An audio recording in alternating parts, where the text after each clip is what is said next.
4. 왜소함과 위대함. 왜소함에 만족하지 말고 왜소함이 무엇이며 내가 왜 결코 왜소함에 만족할 수 없는지 확실히 이해하라. 왜소함은 내가 자신에게 준 공물이다. 위대함 대신에 왜소함을 바친 자도 바로 너이며 왜소함을 받아들인 자도 바로 너다. 이 세상의 모든 것은 왜소하다. 그것은 왜소함이 너를 만족시킬 수 있다는 이상한 믿음 속에 왜소함을 가지고 만든 세상이기 때문이다. 이 세상의 그 무엇이 너에게 평화를 제공해 준다고 믿고서 그것을 얻으려고 분투할 때 너는 자신을 하찮게 만들고 영광을 보지 못하게 눈을 가리는 것이다. 내가 얻으려고 분투하거나 지키겠다고 선택할 수 있는 대안은 왜소함과 영광뿐이다. 너는 항상 하나를 포기하는 대가로 다른 하나를 선택할 것이다. 하지만 내가 선택한 것은 너 자신에 대한 평가다. 너는 이를 깨닫지 못한다. 내가 왜소함을 선택한다면 평화를 갖지 못할 것이다. 그것은 너 자신이 평화를 가질 가치가 없다고 판단한 것이기 때문이다. 내가 대체품으로 제공하는 그 무엇도 너를 만족시키기에는 너무 초라한 선물이다. 어떤 왜소함도 너를 결코 만족시킬 수 없음을 기꺼이 받아들이는 것. 이것은 아주 중요하다. 너는 원하는 만큼 많이 시도할 자유가 있지만 그 모든 것은 단지 너의 귀향을 지연시키기 위한 것이다. 너는 오로지 위대함에만 만족할 것이기 때문이다. 그리고 위대함은 너의 집이다. 너에게는 자신에게 진 막중한 책임이 하나 있는데 너는 그것을 늘 기억하도록 배워야 한다. 그 레슨은 처음에는 힘들게 보일 것이다. 하지만 그 레슨이 진실한 것이고 너의 권능에 대한 찬사임을 깨닫는다면 너는 그 레슨을 좋아하게 될 것이다. 그동안 왜소함을 추구하고 찾아낸 자여, 너의 모든 결정은 내가 생각하는 너의 정체에서 비롯되며 너 자신에게 매기는 가치를 나타낸다. 이제 이것을 기억하라. 왜소한 것이 너를 만족시킬 수 있다고 믿는다면 너 자신을 제한하는 것이며 따라서 너는 만족하지 못할 것이다. 너의 기능은 왜소하지 않으며 너는 너의 기능을 찾아서 완수해야만 왜소함에서 벗어날 수 있기 때문이다. 너의 기능이 무엇인지에 대해서는 의문의 여지가 없으니 성령이 그것을 알기 때문이다. 너의 기능이 얼마나 위대한지에 대해서도 의문의 여지가 없으니 그것은 위대함께서 성령을 통해 너에게 전해주시는 것이기 때문이다.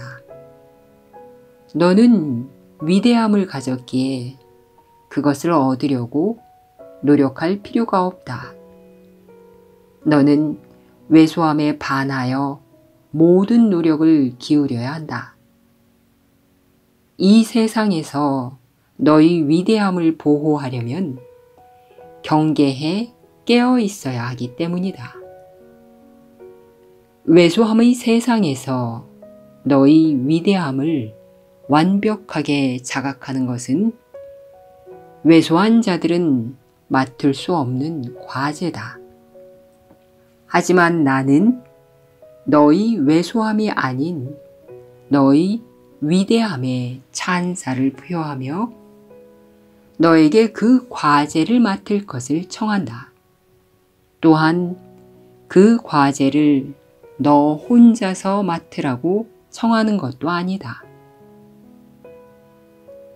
하느님의 귀한 아들을 위해 기울이는 너의 모든 노력을 하느님의 권능이 지원할 것이다.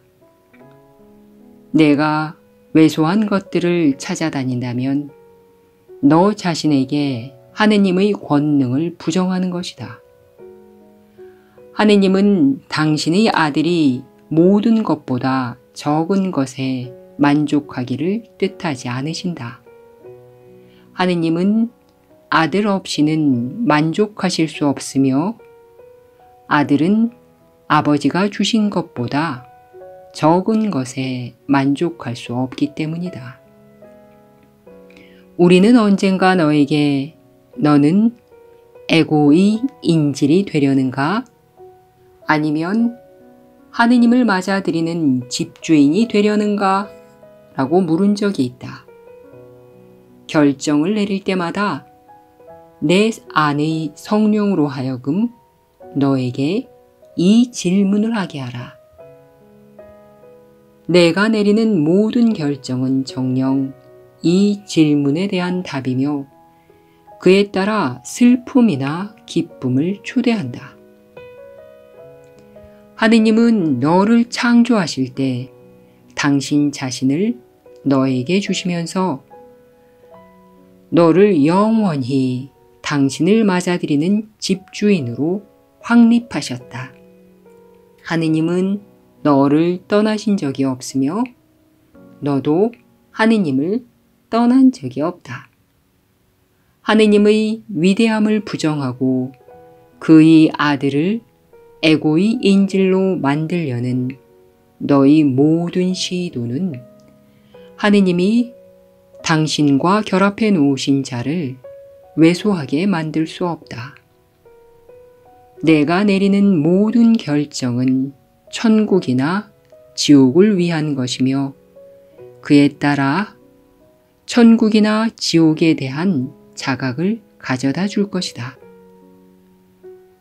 성령은 왜소함이 전부 제거된 너의 위대함을 왜소함의 세상이 너에게 제공하는 그 모든 왜소한 선물의 영향을 전혀 받지 않은 채로 너의 마음에 분명하고 안전하게 간직할 수 있다. 하지만 이를 위해서는 성령이 너를 위해 뜻하는 것에 반대하지 말아야 한다.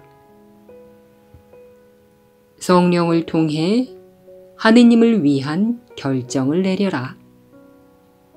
자신이 왜소하며 왜소함에 만족할 수 있다고 믿기로 결정한 자는 바로 너이기 때문이다.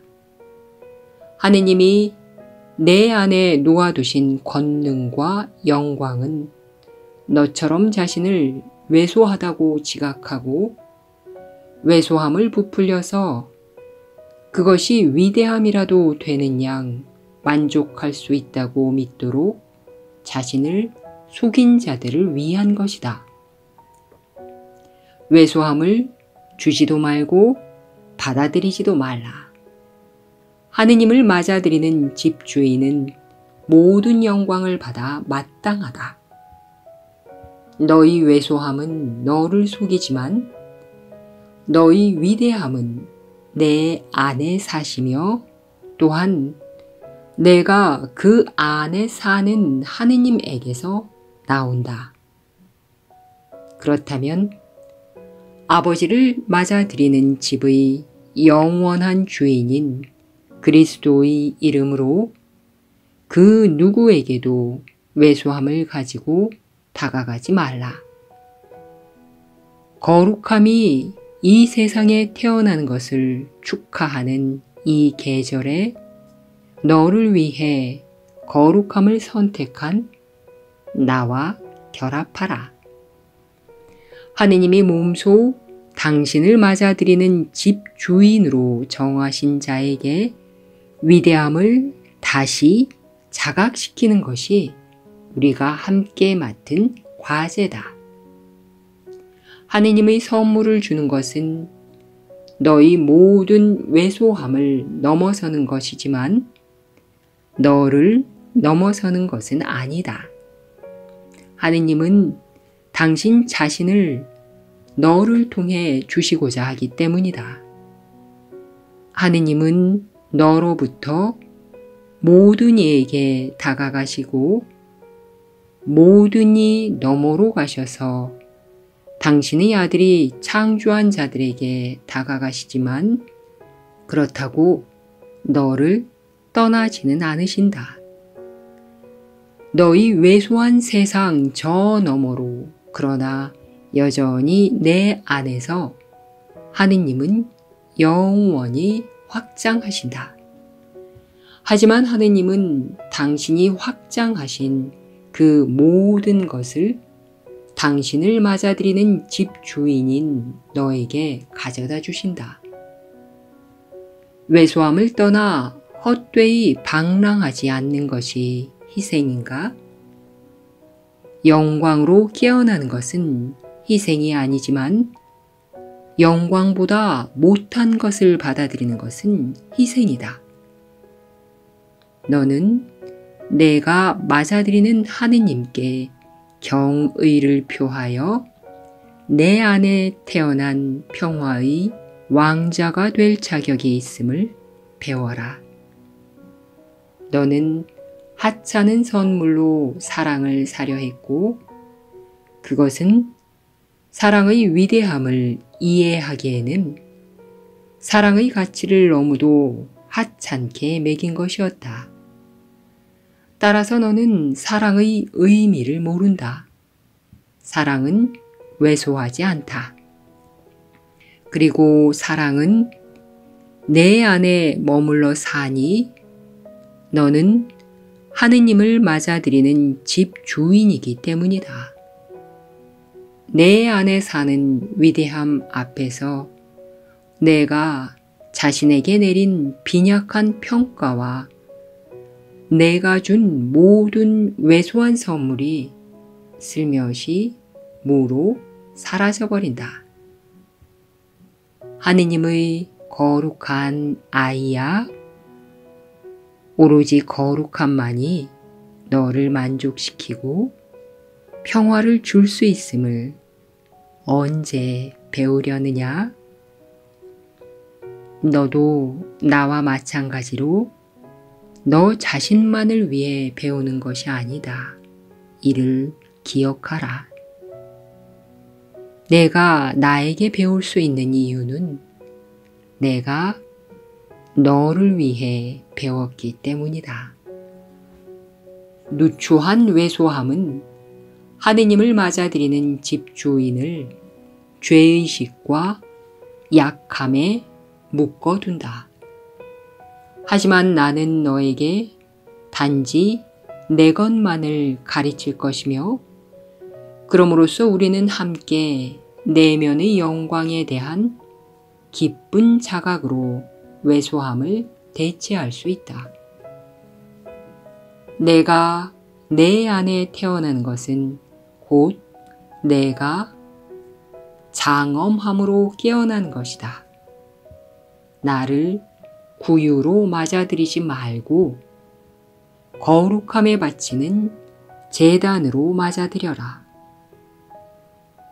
그곳은 거룩함이 지극히 평화로이 머무는 곳이다. 나의 왕국은 이 세상에 속하지 않는다. 그것은 너의 내면에 있으며 너는 아버지께 속하기 때문이다. 왜소함 너머에 영원히 남아있을 너에게 우리 함께 경의를 표하자. 너와 함께 머물기로 결정한 나와 함께 결정하라. 나는 아버지가 뜻하시는 대로 뜻한다. 아버지의 뜻은 한결같으며 영원히 그 자체와 평화로움을 알기 때문이다. 너는 오로지 하느님의 뜻에만 만족할 수 있을 것이다. 내가 배운 모든 것이 곧 내 것임을 기억하면서 그보다 못한 것은 받아들이지 말라. 나는 아버지가 사랑하시는 것을 아버지처럼 사랑하고 그것을 그 정체가 아닌 것으로는 받아들일 수 없다. 너 또한 그렇게 할 수 없다. 너의 정체를 받아들이는 법을 배웠을 때 너는 더 이상 자신에게 줄 선물을 만들지 않을 것이다. 그때 너는 너 자신이 완전하고 아무것도 필요 없으며 아무것도 너 자신만을 위해 받아들일 수 없음을 알게 될 것이기 때문이다. 그러나 너는 이미 받았기에 기꺼이 줄 것이다. 하느님을 맞아들이는 집 주인은 아무것도 찾으려 할 필요가 없다. 구원을 기꺼이 하느님의 계획에 맡기고 너 스스로 평화를 손에 넣으려고 하지 않는다면 구원이 너에게 주어질 것이다. 하지만 너의 계획으로 하느님의 계획을 대체할 수 있다고 생각하지 말라. 반대로 나와 더불어 하느님의 계획에 동참하자. 그럼으로써 우리는 속박되어 있으려는 자들을 전부 해방시켜서 하느님의 아들은 하느님을 맞아들이는 집 주인임을 함께 선포할 수 있다. 이와 같이 우리는 그 누구도 내가 기억하고자 하는 것을 잊어버리지 못하도록 할 것이다. 그리고 이와 같이 너는 그것을 기억하게 될 것이다. 모든 이 안에서 내면의 하느님과 천국에 대한 기억만을 불러일으켜라. 너는 형제가 있도록 도울 바로 그곳에 내가 있다고 생각할 것이기 때문이다. 지옥과 왜소함을 달라는 그의 요청을 듣지 말고 천국과 위대함을 달라는 요청만을 들어라. 그의 요청은 곧 너의 요청임을 잊지 말고 나와 함께 그에게 응답하라. 하느님의 권능은 영원히 하느님을 맞아들이는 집주인 편이다. 그 권능은 오로지 하느님이 머무시는 평화만을 보호하기 때문이다. 하느님의 거룩한 제단 앞에 왜소함을 놓지 말라. 그 제단은 그곳에 바쳐진 것 덕분에 별들 위로 올라가 천국에까지 가 닿는다.